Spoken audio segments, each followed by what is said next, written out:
Good morning भाइयों, स्वागत है एक और व्लॉग में आपका। 9:40 हो रहे हैं। उठ तो मैं 9 बजे गया था। शुरू में आपने देखा अभी मेरा वेट 68.9 आया था। तो मेरे कल वाले व्लॉग में जिम से आने के बाद मैंने एक चीट डे कर लिया था। एंड ऐसा क्यों, जाके मेरा कल वाला व्लॉग देख लो, क्योंकि मैंने उसमें कुछ हरकत कर दी थी एक दिन पहले। वेट 69.3 आया था वैसे कैमरे पे, वो तो मैंने वीडियो के लिए पहन रखा था लोअर एंड कैमरा, मतलब मोबाइल हाथ में, इसलिए 69.3 था। असली वेट 68.9 आया था। तो 700 से 800 ग्राम वेट बढ़ गया है कल के चीट डे के बाद, जो कि ऑब्वियस है, सारा ग्लाइकोजन एंड वाटर वेट आ गया। हाँ भाई कोई नहीं।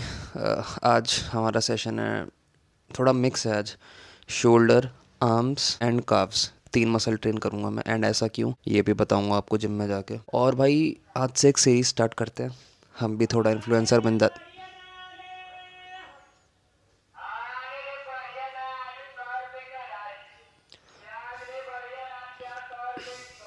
हाँ भाई, तो मैं कह रहा था, चले जा भाई। हाँ तो मैं कह रहा था भाई, आज से एक सीरीज़ स्टार्ट करते हैं यूट्यूब पे, हम भी थोड़ा इन्फ्लुएंसर बन जाते हैं भाई। तो जो भी कमेंट मुझे अच्छा लगेगा ना मेरी वीडियोस पे, उसका मैं आंसर करूँगा आपको अगले व्लॉग में। तो अच्छे अच्छे क्वेश्चन पूछना थोड़े, जिसमें आपको सही में हेल्प मिले नॉलेजेबल से। तो जैसे कल वाली वीडियो में एक भाई का मैसेज आया था, सॉरी कमेंट आया था कि your thoughts on push pull legs and why don't you follow that split. तो ऑलरेडी मैंने इसमें ना वैसे वीडियो बना रखी है पहले अपनी पिछली वीडियोस में, बट मैं आपको स्टिल बता देता हूँ। पुश पुल लेग्स बेसिकली होती है 6 day split, push pull legs, push pull legs. सबसे बड़ी मेन दिक्कत इसकी ये है कि इसमें रिकवरी इश्यूज़ बहुत ज़्यादा आते हैं। आपको शुरू में पता नहीं चलेगा क्योंकि आप बिगनर हो एंड आप में उतना फटीग नहीं होता। एंड यही मुझे सेकंड पॉइंट पे ले आता है, फटीग एक्यूमुलेशन बहुत ज़्यादा होता है। बेसिकली फटीग आपको एक दिन में नहीं होता, वो धीरे धीरे पता चलता है। सो it is very accumulative in nature. Third reason सबसे ज़्यादा ये है कि आपको प्रोग्रेसिव ओवरलोड अप्लाई करने में बहुत दिक्कत आएगी over a long period of time, because when you have been training for a certain period of time, आपको रिकवरी चाहिए होती है भाई, आपकी बॉडी बीटअप हो जाती है। एंड मैक्सिमम आपको हफ्ते में 5 बार जिम जाना चाहिए मेरे हिसाब से। 3 to 5 times is the sweet spot for the muscle gain. And वो मैंने नोटिस भी किया है, एंड मैंने अपने बहुत क्लाइंट्स को भी दिया है, एंड उनको बहुत अच्छे रिजल्ट्स मिले हैं। तो आपको भी अगर मेरे साथ 1-on-1 कोचिंग करनी है, जिसमें आपको सारी डाइट, सारा न्यूट्रिशन, सब कुछ ट्रेनिंग, सारा चैट सपोर्ट, सारी गाइडेंस सब मिल जाएगी with guaranteed results at a reasonable price, आप मुझे कांटेक्ट कर सकते हैं इंस्टाग्राम पे, या फिर यहाँ पे यूट्यूब पे कमेंट्स में लिख सकते हैं। तो टू आंसर दैट क्वेश्चन, मैंने बता दिया आपको कि मैं फॉलो क्यों नहीं करता वो। फटीग एक्यूमुलेशन, प्रोग्रेसिव ओवरलोड नहीं हो पाता, एंड तीसरा बहुत ज़्यादा टाइम लेता है वो। So it is literally counterproductive for anyone training, beginner, intermediate, advanced, हर किसी के लिए वो काउंटर प्रोडक्टिव होता है। तो भाई, जिस भाई ने क्वेश्चन पूछा था, तुम्हारा आंसर ये मिल गया, इसलिए मैं नहीं करता, एंड तुम्हें भी नहीं करना चाहिए। आज इस वीडियो पे, इस व्लॉग में तुम पूछना क्वेश्चंस, जो क्वेश्चन मुझे सबसे ज़्यादा अच्छा लगेगा मैं उसका रिप्लाई दूंगा। एंड अगर किसी ने नहीं पूछा तो मैं खुद ही ज्ञान पेल दूंगा, क्योंकि अभी इतनी फॉलोइंग तो है नहीं, एंड बस हो जाएगी धीरे धीरे। सो इतनी बात करनी थी भाई। एंड फ़र्क इतना है बस, मेरा आज वेट 68.9 आया था। टारगेट है हमारा 65 kg का, क्योंकि अभी मैं ऑलरेडी डिसेंटली लीन हूँ, मुझे 3-4 किलो और कम करना है, एंड वहाँ से मैं मेंटेन करके धीरे धीरे प्रोग्रेस करूँगा। बहुत गंदी फटने वाली है भाई, क्योंकि मेरी कैलोरीज 1800 थी, एंड उसमें मेरा वेट स्टॉल होना स्टार्ट हो गया था। तो अब मुझे कैलोरी 1700 करनी पड़ेगी, एंड कार्डियो भी बढ़ाना पड़ेगा, तो हालत ख़राब हो जाएगी भाई। कोई नहीं, अच्छा है, देखते हैं कैसा जाता है सब कुछ। 11 बजे जिम निकलेंगे एज़ यूजुअल, मिलते हैं जिम के अंदर, बताता हूँ आपको सब कुछ। हम मालूम है तेरे बाप को मत सिखा, चल। Alright boys, we are at the gym, and पहली मूवमेंट हमारी दिन की होने वाली है स्टैंडिंग ओवरहेड प्रेस, क्योंकि आज सैटरडे वाला सेशन है। ट्यूसडे को मैं करता हूँ सीटेड डंबल प्रेस शोल्डर के लिए, एंड आज के दिन मैं करता हूँ स्टैंडिंग वाले, बिकॉज मुझे थोड़ा पसंद है करना।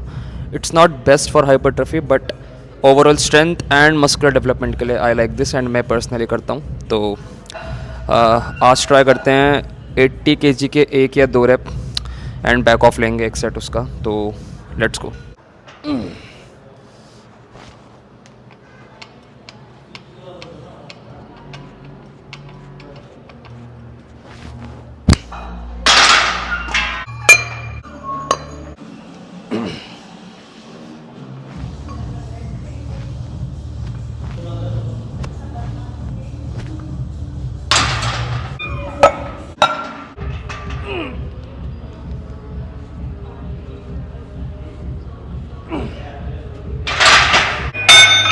चलो भाई, तुम्हारा भाई फॉर्म में आ गया है, पंप कवर उतार दिया, एंड ये लास्ट वार्म अप लूँगा मैं 70 kg का एक रैप, इसके बाद 80 के 2 रैप टारगेट करेंगे।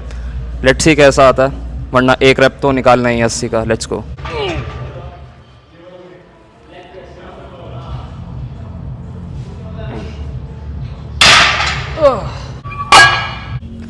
देखो भाई, अगर मैं चौड़ में बोलूँ तो आराम से बोल सकता हूँ कि ये रैप आराम से आ जाएगा। आई मीन 2 रैप 80 के। पर अगर थोड़ा रियलिस्टिक होके बोलूँ तो इसका एक रैप ही आएगा। एंड अगर मैं दूसरा करता हूँ या तो मैं नीचे गिरूँगा या फिर रैप फेल हो जाएगा सारा।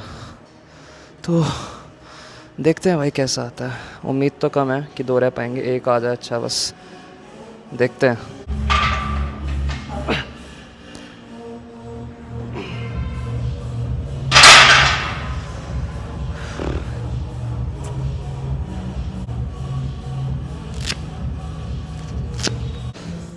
एक रैप भी नहीं आया, बेइज्जती होगी तगड़ी वाली। अब बैक ऑफ कर लिया 70 किलो पे, हिस्से के 2 सेट निकालने पड़ेंगे। बढ़िया ही डिसअपॉइंटमेंट हो गई यार आज। मारते हैं चलो इसे।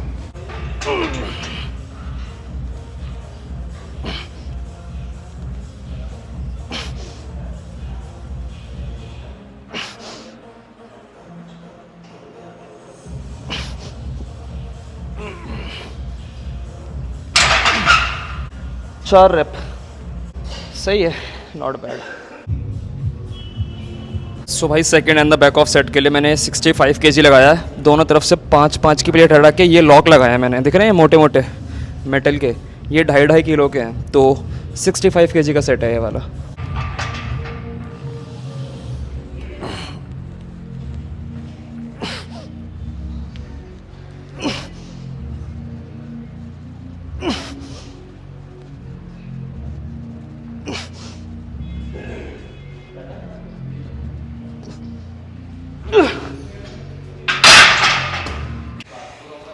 सिक्स रेप्स अच्छा था। सो अगली मूवमेंट हमारी है मशीन लेटरल रेजेस। अब थैंकफुली मेरे जिम में ये मशीन है साइड डेल्ट्स के लिए। अगर तुम्हारे जिम में नहीं है तो तुम डंबल यूज़ कर सकते हो, कुछ भी कर सकते हो। एंड ये मैंने दोनों साइड 25-25 किलो लगा रखा है। एंड रेप रेंज रहेगी मेरी वही 4 से लेकर 10 के बीच में। अब बहुत बंदों को लगता है कि लेटरल रेस पे तुम हैवी नहीं जा सकते, ओवरलोड नहीं कर सकते, क्योंकि अपेरेंटली छोटी मसल है एंड तुम्हें ज़्यादा स्टिमुलस नहीं मिल पाएगा। तो ऐसा कुछ नहीं होता। ये सेट मारता हूँ एंड तुम्हें इसका रीज़न देता हूँ फिर।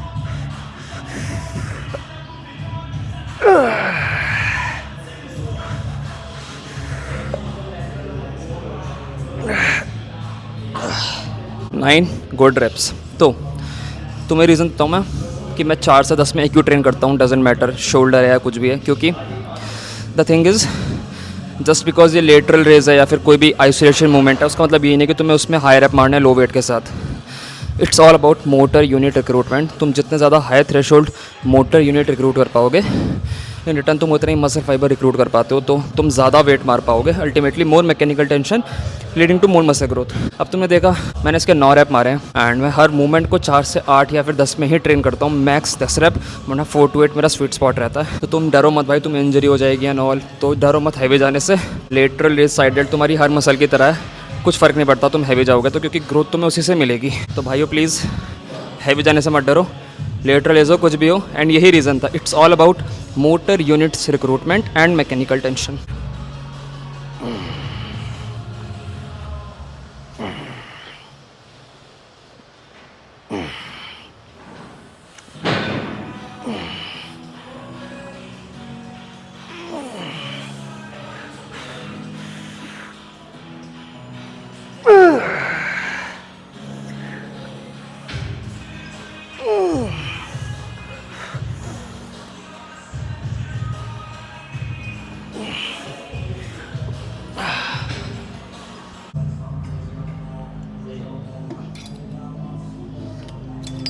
सो भाई अगली हमारी है बाइसेप स्टार्ट हो जाएंगे।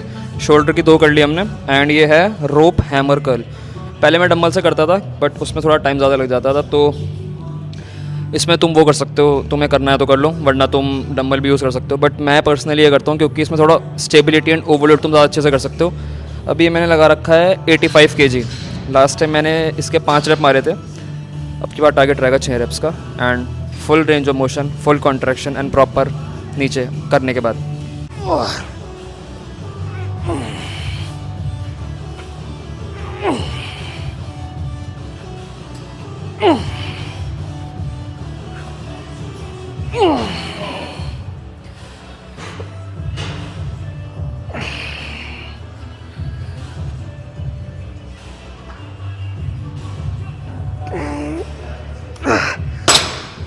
छः ही निकले भाई पूरे, एंड अच्छे थे काफ़ी रेप्स।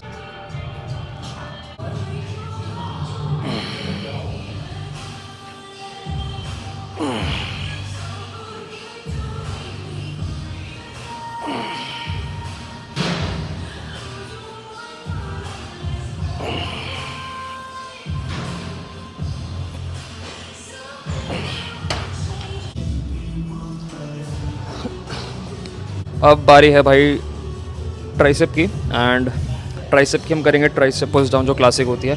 एंड मैंने भाई अलग से 20 किलो की प्लेट टांग रखी है बेल्ट पे अपनी, क्योंकि ऑलमोस्ट फुल स्टैक है, 90 kg लगा रखा है। और जब बॉडी ऊपर आती है तो बैलेंस की दिक्कत आ जाती है।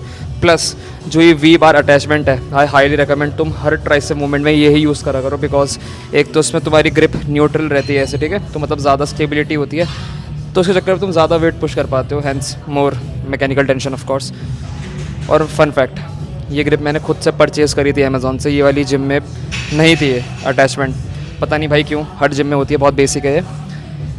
तो 90 kg एंड ये अटैचमेंट के साथ लेट्स सी कितने निकलते हैं। लास्ट टाइम 4 थे, अब की बार 5 का ट्राई करते हैं।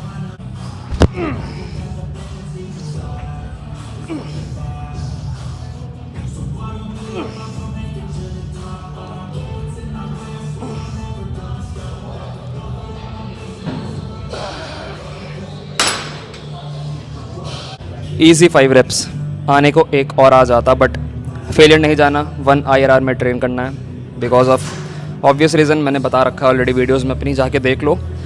अच्छा सेट था, 1 IRR पे था, क्या पता 2 भी निकल जाते थोड़े चीट के साथ।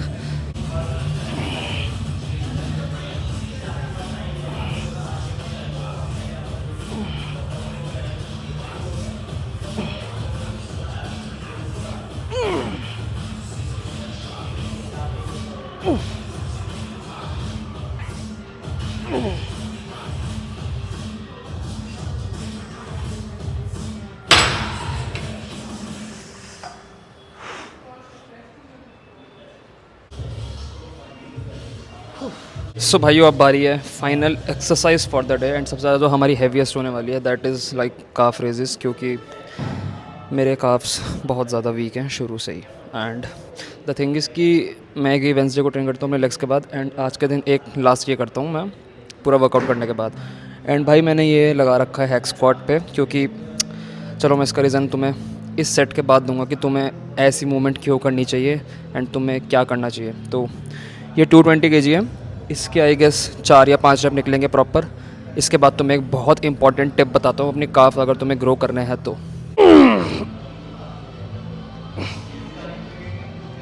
1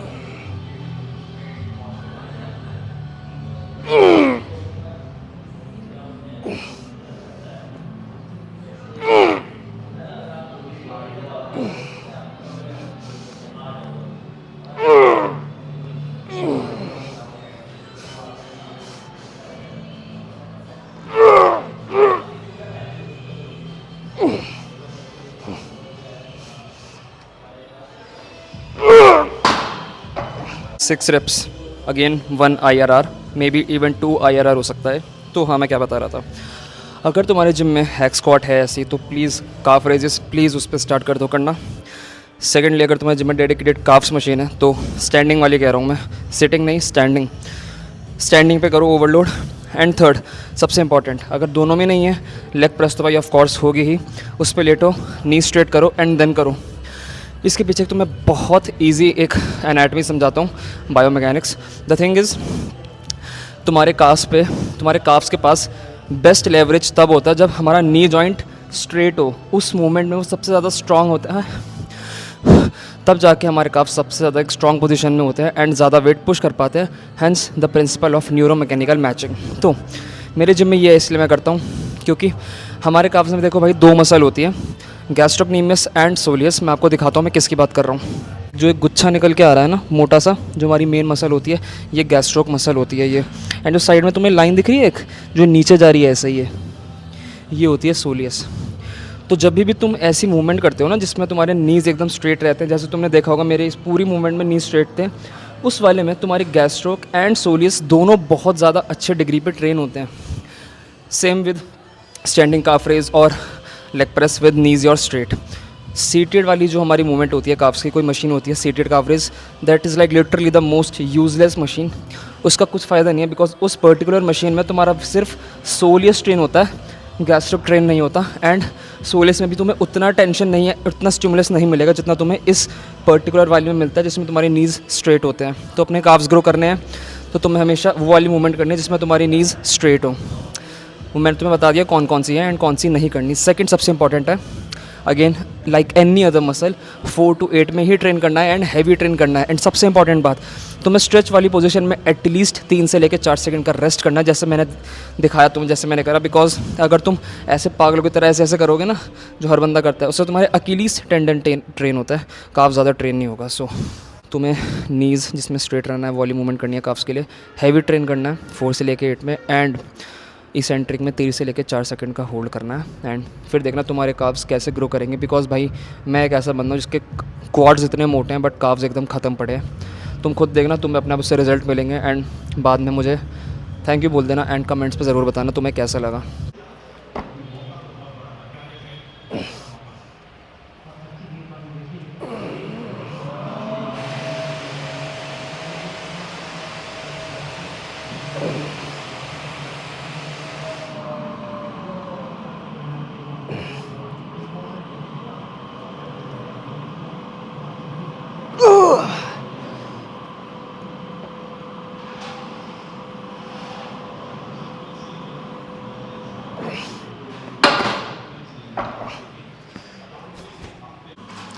सो भाई the workout is done and अंदर आके इसलिए वीडियो बना रहा हूँ लॉकर रूम में बिकॉज बाहर थोड़ी सफाई वगैरह हो रही थी। सो आज का यही सेशन था भाई। अब आई होप मैंने तुम्हें कुछ नया सिखाया होगा इस वीडियो में, नई नई चीज़ें सिखाई होंगी कैसे मसल ट्रेन करना है एंड ऑल। एंड सबसे इंपॉर्टेंटली तुम्हें कुछ नया सीखने को मिला होगा। बाकी पंप वगैरह तुमने देख ही लिया है एंड अच्छा सेशन था आज का। मिलते हैं अगली वीडियो में। टेक केयर, ख्याल रखो सब अपना। पीस।